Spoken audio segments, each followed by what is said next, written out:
सुखराम जी महाराज ने धन्य सस्वरूपी भगवान ने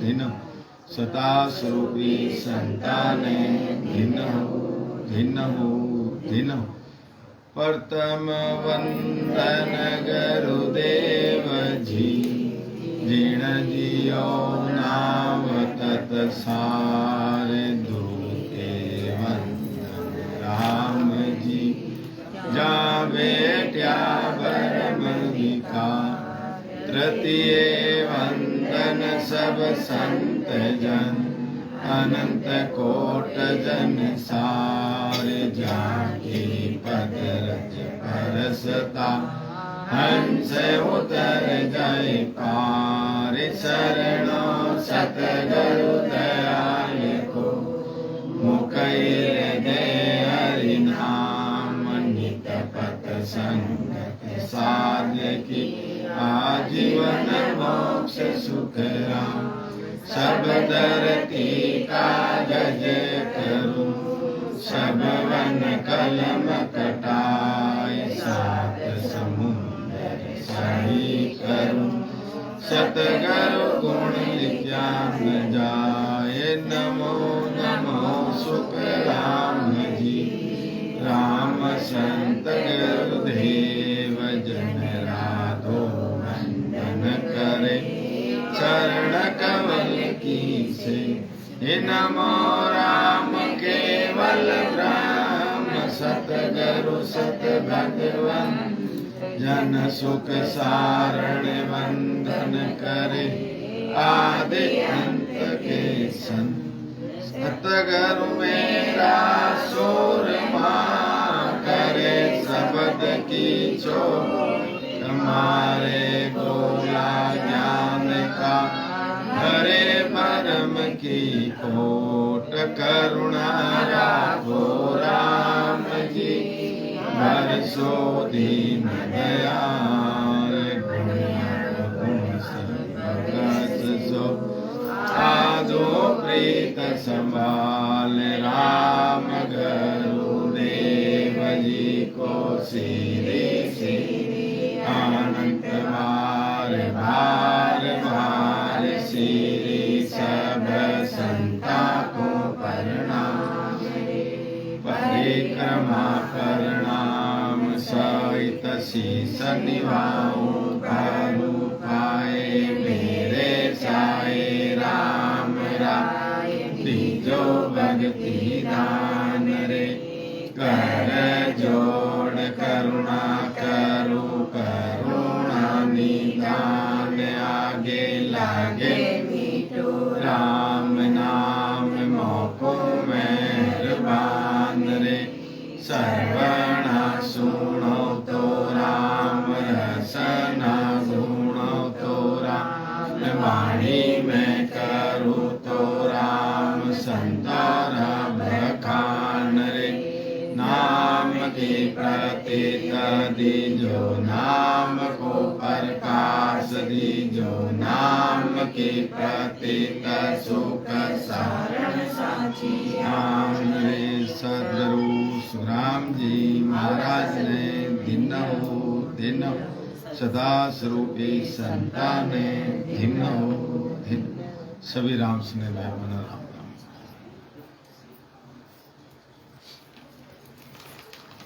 तो महाराज सतगुरु सुखराम जी महाराज के 98 वाणी के अंदर आज ये सत्संगत भिलवाड़ा के अंदर चल रही है।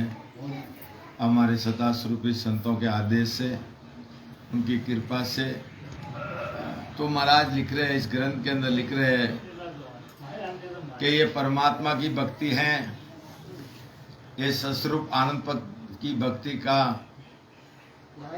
उस भक्ति से इस जीव को क्या मिलता है और जिसको ये भक्ति उत्पन्न हो गई, इस भक्ति से ये जीव का जो 84 लाख योनियों के अंदर जो जन्म मरण के अंदर जन्म मरण करी आत्मा है, उससे बाहर निकालना और जीते जी उस केवल पद आनंद पद में मिला देना। इस यानी उस अमर लोक में जीव को करने कर्म मिटा के उस देश में लेके जाओ। और महाराज फरमा रहे हैं ये भक्ति कैसे उत्पन्न होती है, इस भक्ति के लिए क्या करना पड़ता है। जब अपने को ये कैसे उपजती है, महाराज इस ग्रंथ के अंदर लिख रहे हैं कि भगत भाव सोपजय सुन जो सब संसार, जन सुख देव जी कहत है सब विद वेद विचार। अब महाराज फरमा रहे हैं कि संसार के अंदर सब वेदों का ज्ञान विचार करके, महाराज क्या फरमा रहे हैं कि मैंने 52 अक्षरों का जितना भी ज्ञान है, वेद कुरान भागवत सब का मैंने विचार किया, सब मैंने पढ़ के सब ज्ञान सुना। पर महाराज फरमा रहे हैं कि सभी के लिए महाराज का मैंने अनुभव करके सभी संसारी सुन लो कि जब तक आप कोई भी भक्ति करो अंदर भाव नहीं है तो उसकी उत्पत्ति नहीं होती।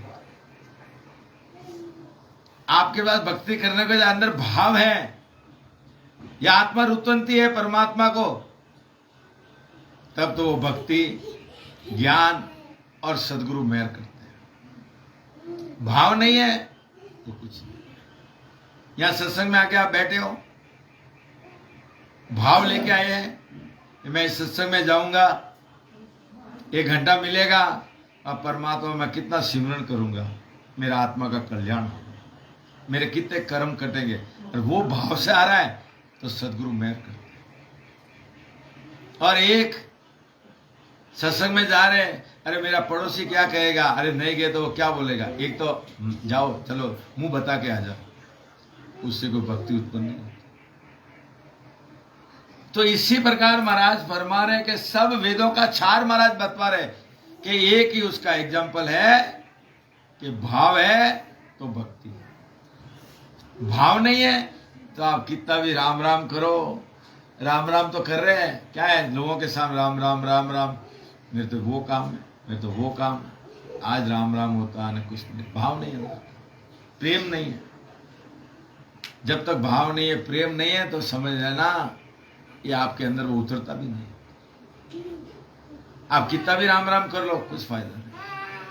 जब आप निजमन अर्पण करोगे सब कुछ, हे परमात्मा ये शरीर भी मेरा नहीं है, आत्मा भी मेरी नहीं है, सब कुछ तेरा है, सब अंदर से खाली करोगे, ऐसा भाव रख के सदगुरु की शरण जाओगे।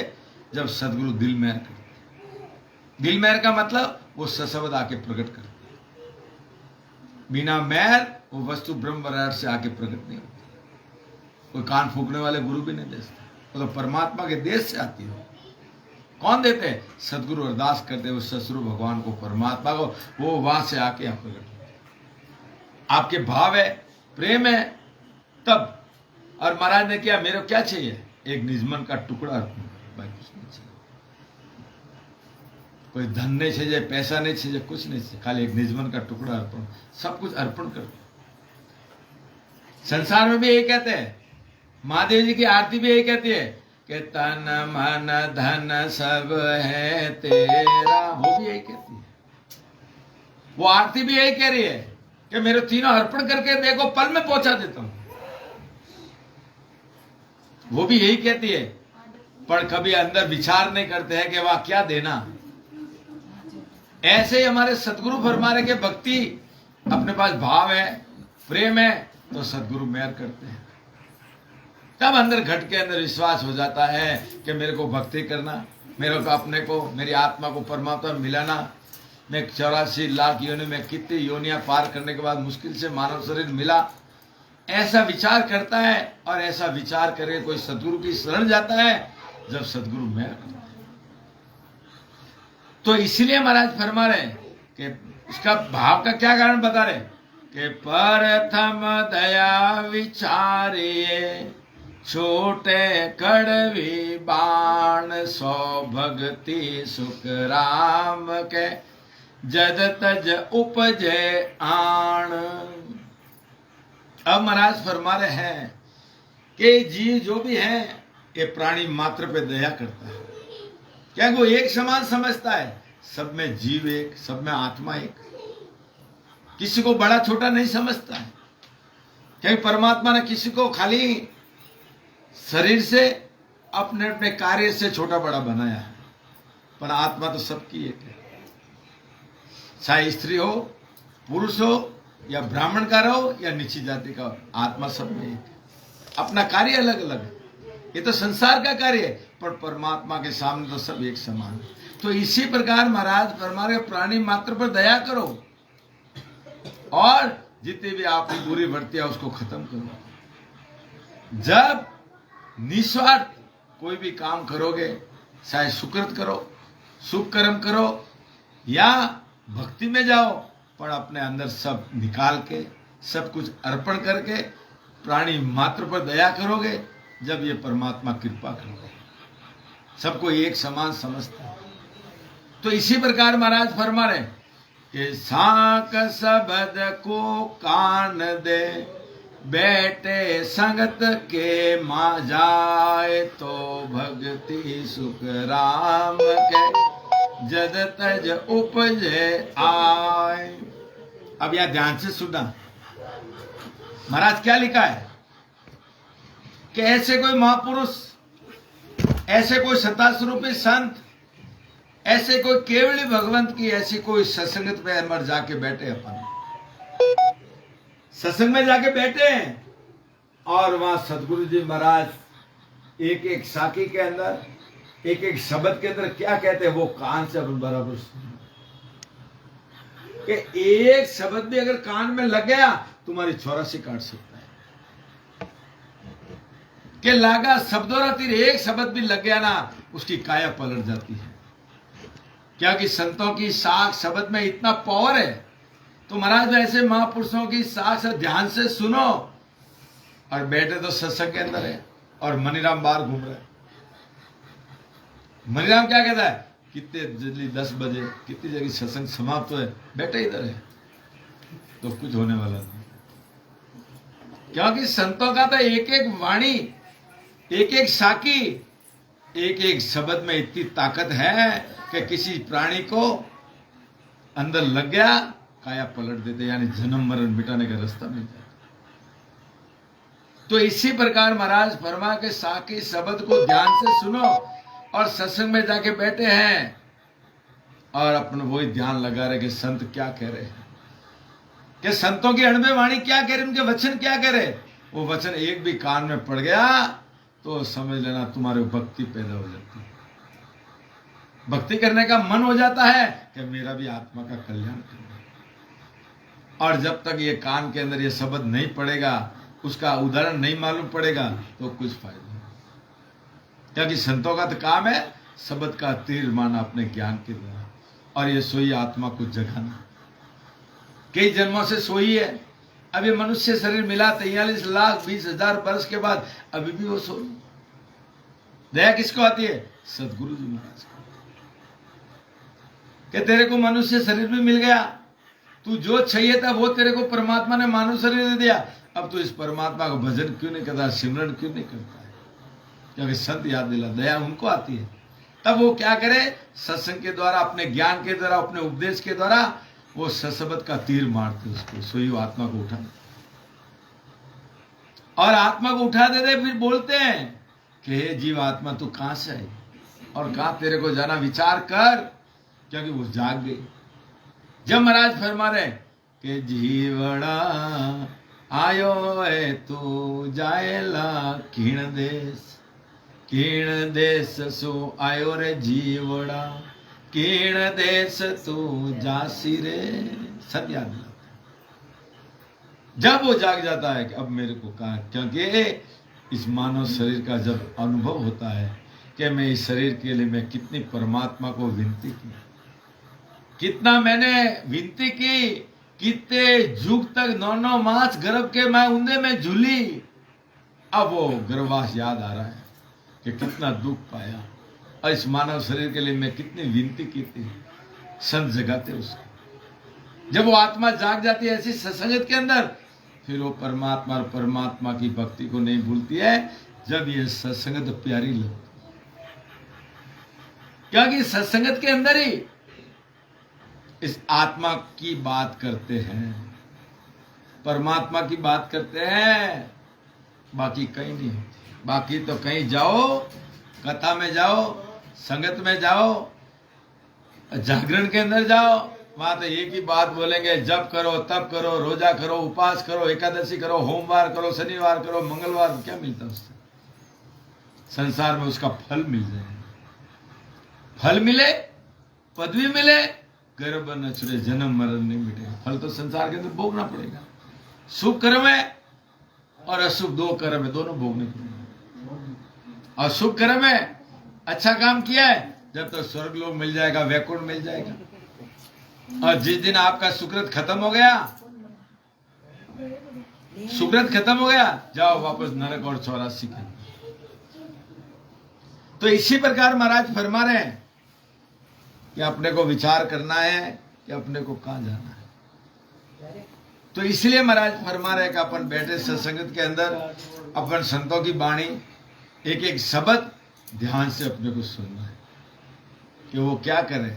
और महाराज ने जो लिखा है अपना अनुभव करके लिखा। ऐसे ही रामायण महाभारत ने लिखी है, अपना अनुभव लिखा। अनुभव करके शरीर के अंदर 12 स्थान है, ये 12 स्थानों को पार करके अमरलोक में गए।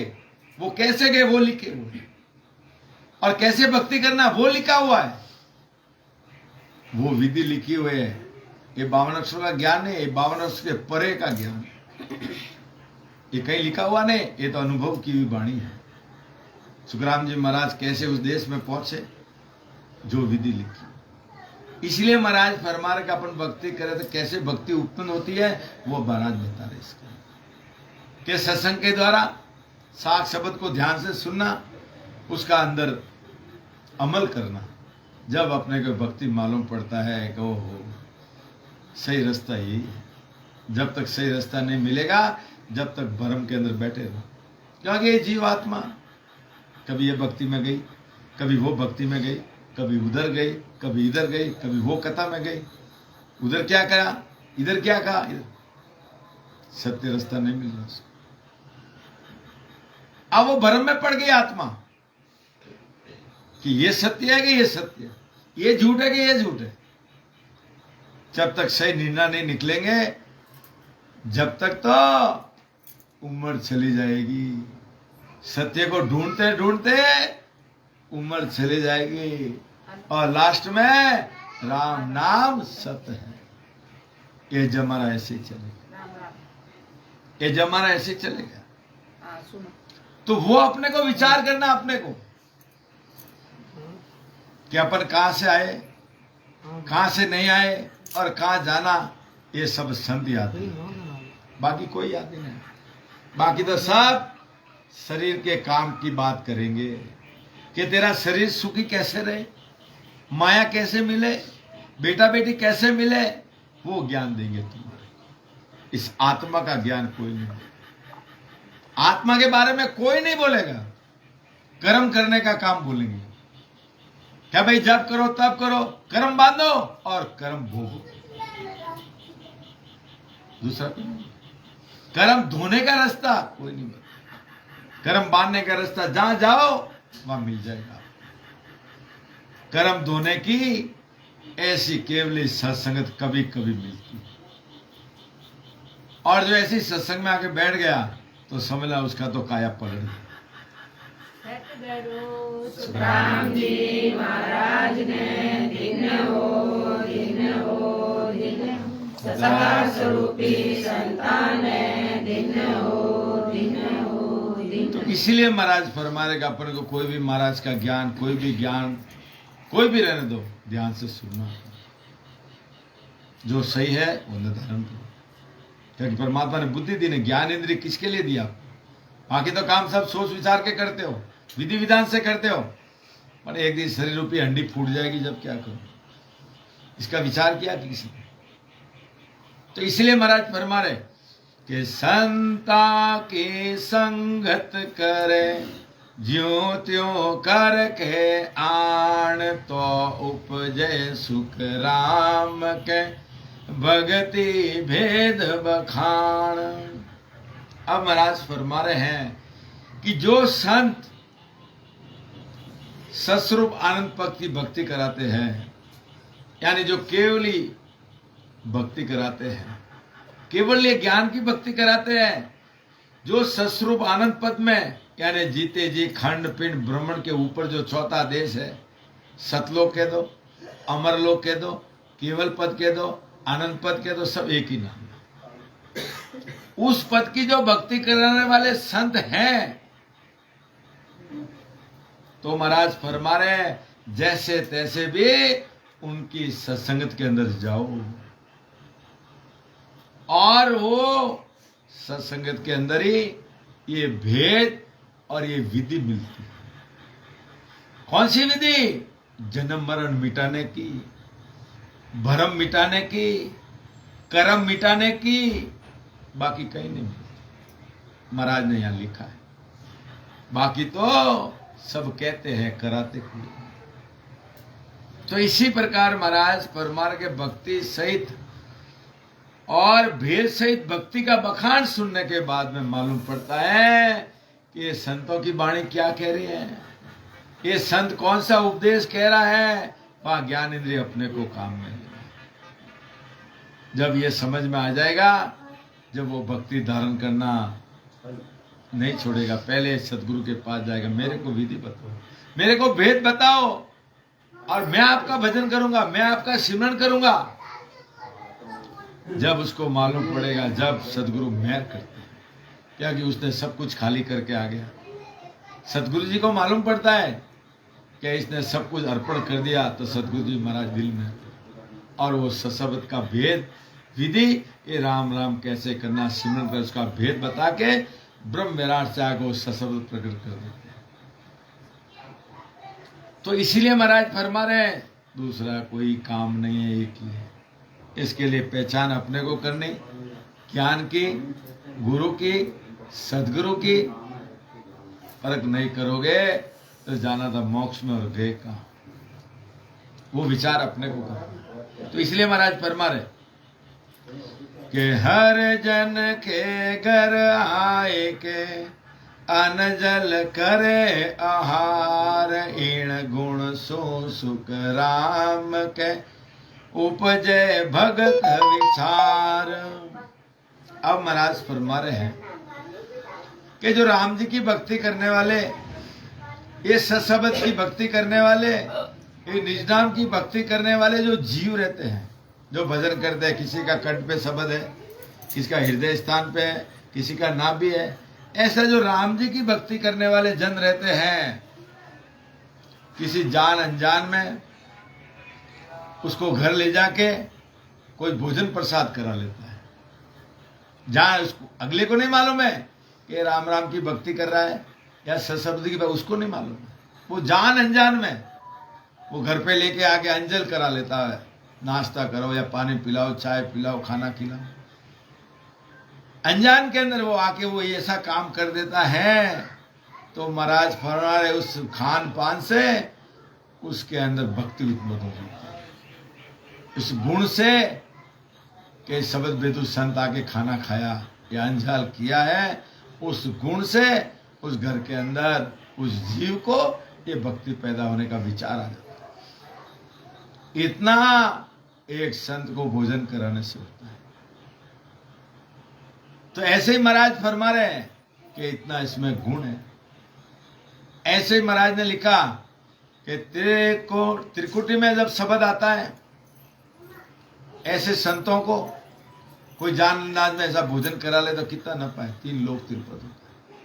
तो महाराज भी लिखा, महाराज भी उन्होंने लिखा, क्या लिखा कि जो जान अनजान में भोजन करा लेते हैं तो उसमें 3 लोक तिरपत होता है कि त्रिकुटी चढ़िए संत को निमत जिमावे कोय, आसर भर 3 लोक में जीम्या पुन नहीं होए, जीम्या पुन नहीं होए, बात मानो सब भाई, पंडवा के घर बार जींग में कीमत आई, धर्म अनंत सुख राम कहे, हाँ सर भर नहीं हो, त्रिकुटी चढ़िए संत को निमत जिमावे कोय। ये पांडव यज्ञ के अंदर जब ऐसे संतों को भोजन कराया, जब उनका यीशु में पूरा, तो ऐसे ही इस महाराज फरमा रहे, क्योंकि वो शब्द वेदु संत थे, उनको भोजन कराया। उनका शब्द कहाँ था? त्रिकुटी में, पूर्ण स्तुति नहीं हुई। तो इसीलिए महाराज फरमा के ऐसे जीव को अंजल करा लेते हैं तो घर के अंदर वो भक्ति पैदा हो जाती है, ऐसा विचार पैदा, मेरे को भक्ति करनी। महाराज फरमा रहे, इतना गुण बताया महाराज। तो आगे महाराज क्या फरमा रहे कि ऐसो आदर भाव को जो नर राखे कोय, तो भक्ति सुख राम के जद तज उपजे जोय। अब महाराज फरमा रहे हैं कि जो शब्द वेदु संत रहते हैं, ऐसे संतों के जो अणबे ज्ञान का कोई आदर करता है, उस ज्ञान की महिमा करता है। महाराज ने लिखा है कि मेरे ज्ञान की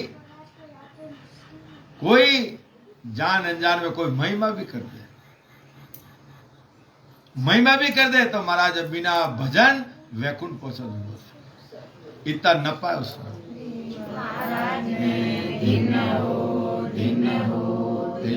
सदा स्वरूपी संतान है। 10 बजे से बोल रहे, 10 बजे से बोल रहे।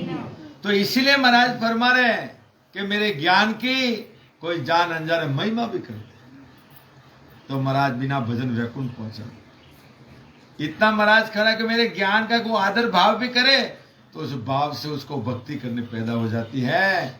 इतना महाराज नप्पा बताया इस भक्ति के अंदर, इसका कोई वार पार नहीं है, क्योंकि ये भक्ति है, केवल ये भक्ति है, ये चौथे लोक की भक्ति है। संसार में 3 भक्ति बताई महाराज ने, निर्गुण भक्ति, निर्गुण भक्ति और केवल्य भक्ति। ये केवल्य भक्ति राजयोग भक्ति। इस भक्ति से इस जीव का कई जन्म में जो जो कर्म किए, वो कर्म मिटाने का रास्ता मिलता है, और शरीर के अंदर एक खंड पिंड ब्रह्मांड के ऊपर चौथा लोक है, उस लोक में जीव को लेके जाते हैं। तो इससे महाराज फरमाया कि ये जब भक्ति उत्पन्न होती है, जब उसको मालूम पड़ा भक्ति में पराक्रम क्या है, जब तक नहीं मालूम पड़ेगा, क्योंकि संत अनुभव कराते हैं। कहाँ? जो अनुभव किया है वो पक्का है, बाकी कानों से सुना है, किसी ने बोला है, सब झूठा है। जो गुड़ खाएगा उसको मालूम पड़ेगा मीठा है कि फीका है।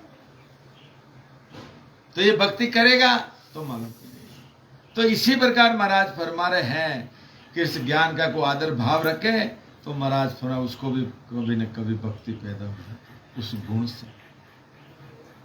मैं खासरोल में गया, एक जना आया, मैं नाम तो नहीं जानता हूँ, बैठा वहां पे सत्संगत के अंदर बैठा। उसको पूछा तू ऐसे यहाँ कैसे आया? तो 4 जन्म पीछे उसने कोई ऐसी संतों की सत्संग सुन ली, 1 घंटा दो, उस गुण से वो भक्ति नहीं, उस सत्संगत के गुण से उस भक्ति में आ गया। इतना ये सत्संग में गुण है। ये सत्संग तो मिलती कहाँ है? ये पल की सत्संग भी मिल जाए तो भवसागर तारने का रास्ता मिल जाता है। ये सत्संगत वो है। यहाँ कर्म धोने की सत्संगत है, ये कर्म बांधने की नहीं है।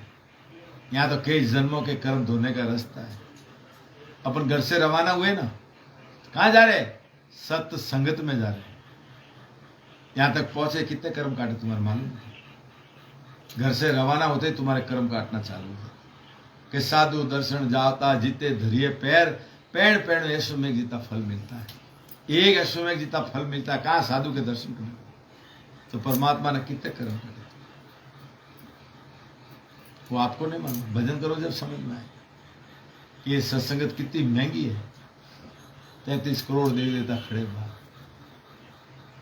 वो सुन रहे क्या? उनको मालूम आज अपने को शरीर मिला है, उसकी कीमत संत याद दिले। हरिजन की महिमा करे, पक खाछे भिन छे, ताको हर सुख राम के भक्ति दे इण दे। अब महाराज फरमा रहे हैं कि संतों की जो अणवे वाणी है उनके ज्ञान की कोई महिमा करे और सदगुरु विधि को प्रधानता दे तो परमात्मा उस नर देही में ही भक्ति उत्पन्न कर दे। खाली महिमा करने से इस विधि का बखान कर दे, ये संतों की विधि सही है। उस विधि से कोई भजन करता है, किसी को बताता है तो भी महाराज फरमा रहे उसको भक्ति पैदा हो जाती है। इतना गुण लगा है इस परमात्मा में।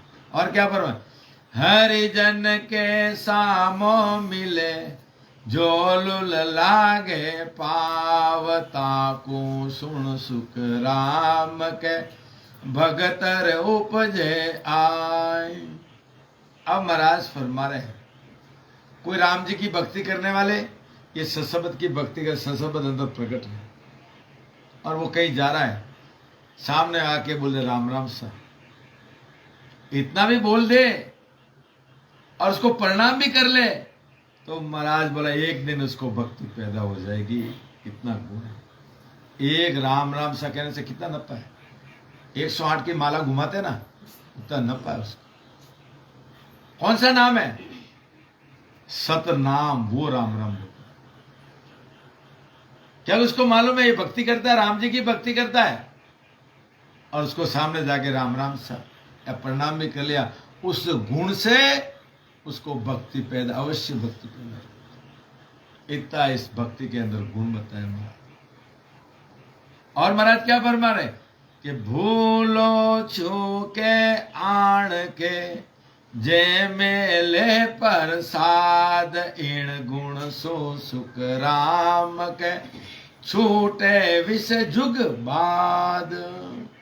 अब महाराज फरमा रहे हैं कि जान अनजान में कोई संतों के अणबे ज्ञान में बैठा है, ज्ञान सुन लिया और वहां जाके ऐसे कोई परमात्मा का महाप्रसाद उसको अगर मिल जाता है तो महाराज फराज महाप्रसाद वो अंदर ग्रहण करता है तो उसके जितने भी वाद विवाद बुरे लक्षण सब खत्म। इस प्रसाद में इतना गुण है, वो अंदर घुसते ही सब खत्म हो जाते हैं। इतने इस भक्ति के अंदर महाराज ने पराक्रम बताया। और महाराज फरमा रहे कि हर जन जा चर्चा करे जो देखण को जाए या गुण सो सुख राम के भगति रे उपजे आए। अब महाराज फरमा रहे कि जो राम जी महाराज की जो भक्ति है ये केवल भक्ति का 4 जने बैठे हैं और इस महाराज के ज्ञान की महिमा कर रहे हैं। कोई 5वां आके ऐसे ही बैठ गया खाली वो सुनने के लिए ये लोग क्या कह रहे हैं, तो उस ज्ञान को सुनने से महाराज फरमा रहे हैं, वो ज्ञान चर्चा कर रहे हैं, वो देखने से सुनने से ही उसको भक्ति पैदा हो जाती है। इस भक्ति में इतना गुण बताया, वो देखते ही ये भक्ति उत्पन्न हो जाती है। ये भक्ति में इतना पराक्रम है महाराज फरमा रहे। और क्या फरमा रहे, कोगत हारो होए के जन को देखे आणे आ गुण सो सुख राम के जद तज पलटे आण। अब महाराज फरमा रहे 4 जने बैठे हैं, ज्ञान चर्चा कर रहे हैं, महाराज की महिमा कर रहे हैं। कोई हंसी मजाक के रूप में भी गया उसके पास में, ये क्या बोलते हैं, वैसा भी जाके कोई बैठ गया तो भी महाराज क्या फरमा रहे हैं, लिख रहे हैं कि तमाशा रूप में भी भगत जनों पे आके देखता है तो भी महाराज फरमा रहे हैं और उस गुण से भी उसकी आदत बदल जाती है। सद्गुरु सुखराम जी महाराज ने दिन हो सदा स्वरूपे संतान दिन हो। तो इसलिए महाराज फरमा रहे, क्या फरमा, ले पर सादे संत के करे टहल बो भात या गुण सो सुख राम के उपजे लेव की खान। अब महाराज फरमा रहे हैं कि ऐसे कोई संतों का उपदेश, उनके ज्ञान से निकले हुए वचनों की पालना कर देता है। कि संतों ने ऐसा कहा कि परंतु परंतु कुछ नहीं बोल देते, कहते ही वो ज्ञान धारण कर लेता है। वो किंतु परंतु नहीं सोचता है, जो बोला उनके वचनों की पालना कर देते हैं।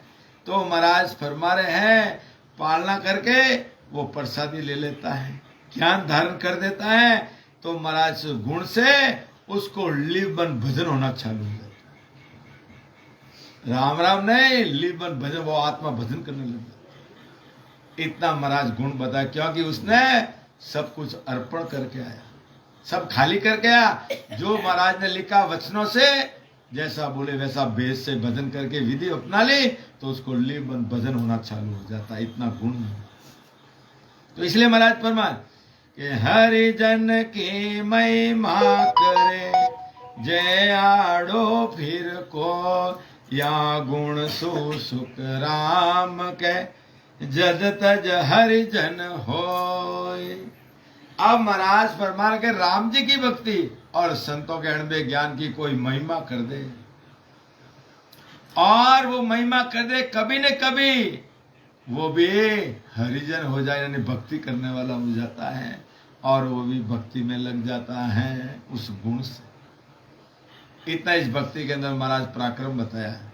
और आगे क्या करे कि जिण घर की सुन चीज रे, हरिजन के अंग लाए, या गुण सो सुख राम के, जद तद जागे भाग।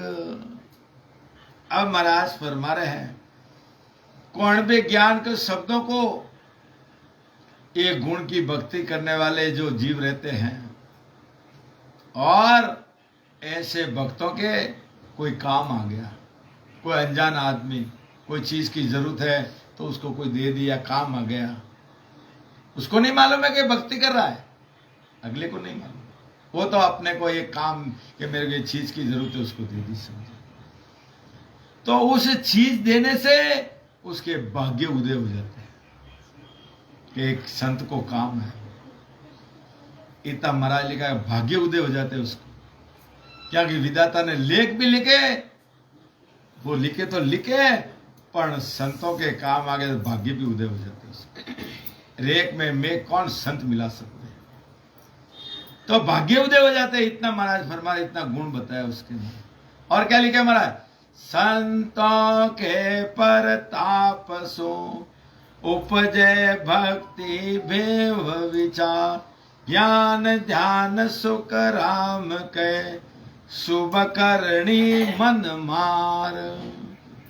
अब महाराज फरमा रहे हैं कि संतों के प्रताप से भक्ति का भेद विचार पैदा होता है, ऐसे ज्ञान ध्यान अच्छी करने की इच्छा होती है। और इसके अंदर ये मनीराम बैठा है, उसको मारने का साहस भी मिलता है, ताकत मिलता है। मनीराम जोर नहीं कर सकता है, उसकी ताकत मिलती है इस भक्ति में, कि मनीराम भी नहीं बोल सकता।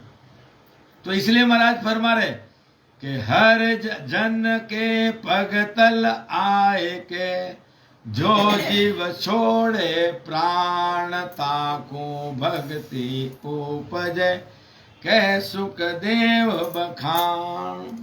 अब महाराज फरमा रहे हैं कि जो राम जी की भक्ति करने वाले हैं, जो शब्द बेदू संत है, वो कहीं जा रहे हैं, रास्ते में पैरों के नीचे कोई जीव जंतु मर गया, जान अनजान, उसको नहीं मालूम कि ये जानबूझ के मारा। जान अनजान के अंदर अगर वो जीव मर गया तो उसको महाराज क्या फरमा रहे हैं, अनजान में वो प्राण छोड़ देता है तो अगले जन्म में मानव शरीर मिलता और भक्ति मिलती। इतना गुण है इसमें, क्या कि शब्द भेदु संतों में इतना ताकत है, क्या कि ये सशब्द जिसको है, इस सशब्द को 33 करोड़ देवी देवता सलाम करते हैं, तो जीव का भी भला हो जाता है। इतना गुण बता रहे महाराज। आगे महाराज क्या फरमा रहे कि जा जा हरिजन पग धरे वारज जे मुख जाय या गुण सो सुख राम के भक्ति उपजे आय। अब यह ध्यान से सुनना, क्या महाराज क्या लिखा, जहां जहां राम जी के जन भक्ति वाले करने वाले संत जहां जहां पैर धरते हैं, जहां जहां जाते हैं, वो पीछे रेत उड़ती है, मट्टी उड़ती है, वो किसी के मुंह में चली जाए वो रज, तो उस जीव का भला हो जाए। और महाराज क्या फरमा, रज चली जाती है तो उस गुण से उसको भक्ति पैदा हो जाए। ऐसे एक उदाहरण बता रहा हूं, ये रज का जो मट्टी चली जाती है। आज से 7-8 साल पहले की बात है, जोधपुर के अंदर सोड़ों की ढाणी के अंदर राम जी भाटी रहते, मूंछों वाले, कभी जैतान देखे होंगे आप, छापा पहनते हुए। उनके घर सत्संग स्थापित किए, समय हो गया, मतलब पर्चे छप गए। अब वो जैतारण से पर्चे लेके गए अपने घर को, वो खेत में मकान बना हुआ है, वही रहते, वहां गए वो और पर्ची लेके अपने महाराज बाणी महाराज के पास में विराजमान कर। अब खेत में तो क्या कहते, बाहर खाट लगा दिया, सो गए। रात को 11 बजे क्या करोड़ों जीव आए, सब मरे हुए, वो कीड़े मकोड़े, कई आत्माएं, और उसको घेरने लगे। और वो भजन करते थे, भजन कर रहे थे। पूछा, रे काय को आए रे तुम लोग यहाँ? क्या हमारे को मालूम पड़ा है क्या 15 दिन बाद में या हमारे सतगुरु जी महाराज आएंगे या बाणी जी महाराज का बंदावा निकलेगा? हमारे को मालूम पड़ा, इसके लिए आ गए। पर उससे तुम्हारा क्या फायदा है? क्या बाणी जी महाराज का बंदावा निकलेगा, वो धूल उड़ेगी, वो हमारे मुंह में चले जाएगी, हमारा भला हो जाए। सतगुरु राम जी महाराज ने दिन हो दिन सदा स्वरूपी संतान है, दिन हो दिन। ये हकीकत बात है। उनकी मुक्ति का रास्ता वही बताए कि सब संत चलेंगे, पीछे वो धूल मट्टी उड़ेंगी, वो हमारे मुंह में चले, हमारा भला हो। इतना ये सत्संगत के अंदर, इस अणवे ज्ञान में, और जो सतगुरु सुखराम जी महाराज जो सता लेके आए, उस सता के अंदर वो प्राप्त। सुखराम जी महाराज ने कई करोड़ों जीवों का टेंडर लेके आए, जो आज उनके ज्ञान के द्वारा, उनकी विधि के द्वारा ज्ञान गुरुदेव जी महाराज विराजमान है। और उनकी सता आज हमारे जैतरण के अंदर, हमारे संत ग्रस्ती संत श्री हजारी लाल जी गहलोत जैतरण की कृपा से आज जीव 12 कवल छेदन करके मोक्ष में जा रहे, आज जा रहे, कल नहीं आ रहे। सतगुरु सुखराम जी महाराज ने दिन हो सदा स्वरूपी संतान है, दिन हो। और महाराज क्या फरमा रहे, जन की झूठन गिरत है, भूलर पावे खोय, वो कण मुख में जात है, भगति रे उपजे सोय। अब महाराज फरमा रहे, जो जन भोजन प्रसाद करते हैं और उसकी झूठन गिर जाती है नीचे, और कोई कीड़ा मकोड़ा कोई भी वो भोजन ग्रहण कर लेता है, वो भोजन ग्रहण कर लेता है, और उस कण से उसको भी भक्ति पैदा हो जाती है। ये जून तो छूट जाएगी, अगले जून में भक्ति पैदा हो जाएगी। इतना महाराज लिखा इस प्रसाद के अंदर। ये माँ प्रसाद परमात्मा को भोग लगता है, ससुरु भगवान को भोग लगता है, ये तो देवता भी प्रसाद नहीं खा सकते। ये जिंदा इंसान है, अपने को देव दुर्लभ संत सदाई पावे, वो भी प्रसाद नहीं खा, क्योंकि शरीर नहीं उनके पास। ये इतना महाप्रसाद है, इसमें इतना गुण है कि जिस शरीर से जिस जीव को ये पेट में चले जाता है, उस गुण से भक्ति पैदा हो जाती है। इतना महाराज इस भक्ति के अंदर गुण बताया है, क्योंकि ये केवली सत्संग मिलते कहाँ है, ऐसे केवली संत मिलते कहाँ है, भाग्य बिना नहीं मिलते। ये तो कभी कभी प्रकट होते हैं जीवों को तारने के लिए, क्योंकि जीव आता मृत्यु लोक से पुकार करती है परमात्मा को कि हम काल कर्म से धाप गए पूरे, अब हमारे को मानव शरीर दो। जब तुम्हारी पुकार सुनते हैं, जब ये जीव को मनुष्य जन्म दे के भेजते हैं, और ऐसे संतों को मृत्यु लोक में जाओ, संतों सदगुरु पदवी दे के नयन स्वरूपी खांडा दे के भेजते कि जाओ मृत्यु लोक में जाओ के इस हंसों को लेके आओ, करने कर्म से अलग करके मोक्ष में उस संतों का राम राम। सदगुरु सुखराम जी महाराज ने दिन हो दिन सदा स्वरूपी संतान दिन हो। बोलो राम सदगुरु देव जी महाराज ने दिन परम दयाल सदगुरु सुखराम जी महाराज ने दिन आनंद सुख सम्राट सदगुरु सुखराम जी महाराज के ज्ञान स्वरूप भगवान दिन हो केवली भगवंता ने दिन जीवा तारण जाज ने दिन मोक्ष के मार्गों ने दिन अनंत कोटि संतान ने दिन काम स्वर्ण। ये बंद कर दिया, फिनिश लिखा हुआ था, फिनिश लिखा हुआ बंद।